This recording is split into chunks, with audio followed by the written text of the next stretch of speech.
Bonjour Sarah. La première question que j'ai envie de te demander, quand j'ai vu l'espèce explosive, que j'ai beaucoup appréciée, je me suis dit mais d'où vient cette cinéaste?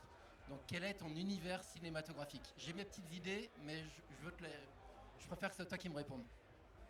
Bah, elles sont très très variées en fait.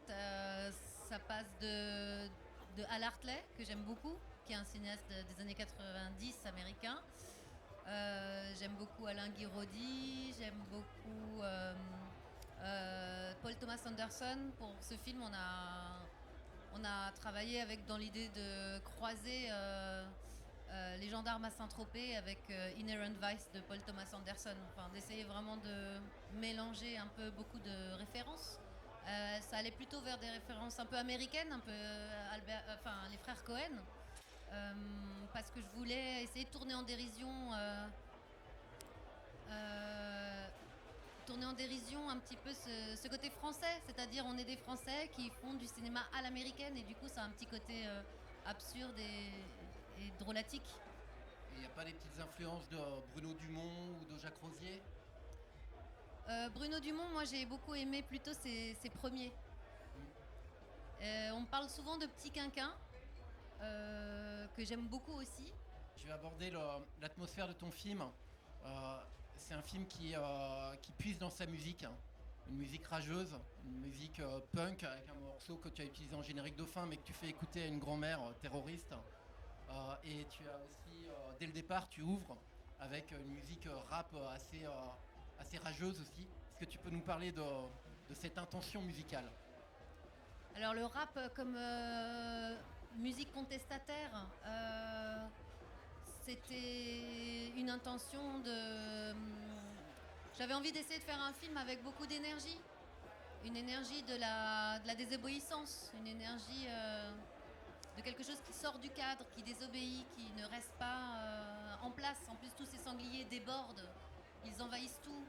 Et la musique, le rap, c'était dans cette idée-là, pas de colère, mais de crier plus fort. Ton film, il s'inscrit dans un territoire, la France, mais pas que, les Ardennes, mais tu fais venir un Corse. Tu t'intéresses à une question des chasseurs, entre les chasseurs et les agriculteurs. Est-ce que tu peux nous parler de ton travail documentaire? Parce que même si ton film, il a des allures de comédie, il s'inscrit vraiment dans quelque chose que tu as étudié, ça se voit. Oui, en fait, moi j'ai grandi dans la Marne. Et c'est un lieu dans lequel je n'avais pas envie de vivre. Parce que, enfant, plus petite, j'habitais sur un bateau. Et je suis arrivée dans cet endroit qui était assez gris, assez maussade, assez hostile. Et c'est à ce moment-là que j'ai découvert le cinéma, en regardant des films. Et comme il n'y avait pas grand-chose à faire dans cet endroit, le cinéma a pris beaucoup de place dans la vie. Et après, du coup, je voulais faire du cinéma, je voulais faire de la photo, donc j'ai regardé ce qu'il y avait autour de moi, et c'était cette région. Donc en fait, c'est cette région que je n'aimais pas énormément, dans laquelle moi je me sentais assez pas très bien accueillie en tant qu'étrangère.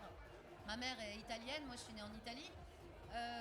C'est dans cette région que j'ai eu envie de faire du cinéma. Et mon parcours de cinéma, il est bizarrement étroitement lié à cet endroit, quoi. Après, je suis française, enfin je parle français, mais je ne suis pas de nationalité française. Et c'est et j'ai grandi dans cet endroit, mais je n'y appartiens pas. Enfin, il y a toujours cette question de qui on est et à qui on appartient. La question de la patrie m'a toujours questionnée. Par exemple, j'ai jamais eu un sentiment patriotique puisque je ne sais pas. Est-ce que je suis suisse, italienne, française? Et pareil, dans le film, on parle de cette sexualité qui est pas forcément homo, pas forcément hétéro, enfin qui est libre. Et ben c'est la même idée avec la question de l'identité culturelle.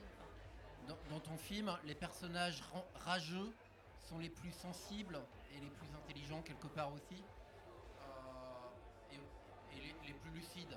Est-ce que tu peux nous parler de la manière dont tu as composé ta galerie de personnages? Alors, le personnage de Fulda, j'avais envie que ce soit en effet un mec assez borderline qui soit frappé par une peine de cœur de laquelle il ne se remet pas et que ce soit un gardien de l'ordre en désordre, qu'il dysfonctionne à cause de l'amour. Je trouvais ça assez beau, mais ça je l'ai emprunté un personnage secondaire d'un film de Al Hartley, un film qui s'appelle Simple Man, où il y a un gendarme qui délire, qui fait une longue logorée et qui s'effondre en disant pourquoi les femmes existent.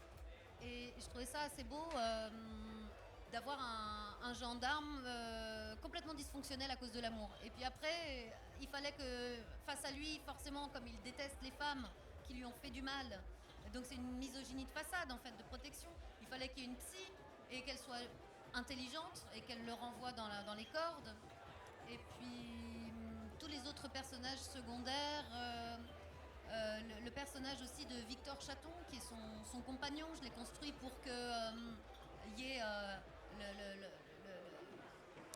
le belâtre et belâtre et l'intelligent. Est-ce que tu peux nous parler du casting du coup que tu as choisi et de la direction d'acteurs, comment tu as dirigé chacun des acteurs? Alors le casting, je l'ai fait avec François Guignard, avec qui on a travaillé pendant très longtemps pour justement trouver comment tous ces personnages pourraient venir avec peu exprimer ce qu'on cherchait. Donc il y a tout un tas de petits personnages secondaires qui sont les agriculteurs, les chasseurs. Et c'était quoi l'autre question? Et du coup, comment tu les as dirigés une fois que tu les as trouvés? Comment est-ce que tu leur donnes beaucoup de liberté ou est-ce qu'au contraire Non, tu leur donnes beaucoup de très peu de direction? liberté. C'est que pour toi la liberté. C'est un bon point. Non, mais c'est-à-dire que les dialogues sont très écrits. C'était pas, je ne sais pas faire du cinéma vrai comme dans tous les jours. Donc et puis en fait il y a une appétence aussi pour le théâtre et les dialogues très écrits à l'Hartley justement. Où il faut savoir dire un texte même s'il est un peu surécrit. Moi ça m'intéresse de voir comment ça sort. Et donc il y avait beaucoup, on a fait beaucoup de répétitions et il y avait une attention très précise qui était mise sur les intonations de voix. Et on a beaucoup travaillé en montage ensuite avec des labiales pour changer toutes les intonations. D'accord. Ça, c'était un gros travail. Alors, une dernière question. Elle est un peu compliquée. Je vais te parler de l'humour. Tu as 4 formes d'humour dans le film. Enfin, moi, j'en ai noté 4, on verra peut-être plus. Tu as de la répartie, tu as du comique de situation, tu as de la fantaisie et tu as du délire aussi. Et tu fais ça crescendo. Comment tu as travaillé cet équilibre-là? Et puis, est-ce que tu peux me parler de Moby Dick aussi? En fait, il fallait que le film commence en drame, enfin, quelque chose de sérieux, et que ça finisse en comédie romantique. Il fallait que le film se casse la gueule. Il fallait inviter le spectateur à une promesse qui était d'abord un film un drame paysan, et puis ensuite tomber dans un polar.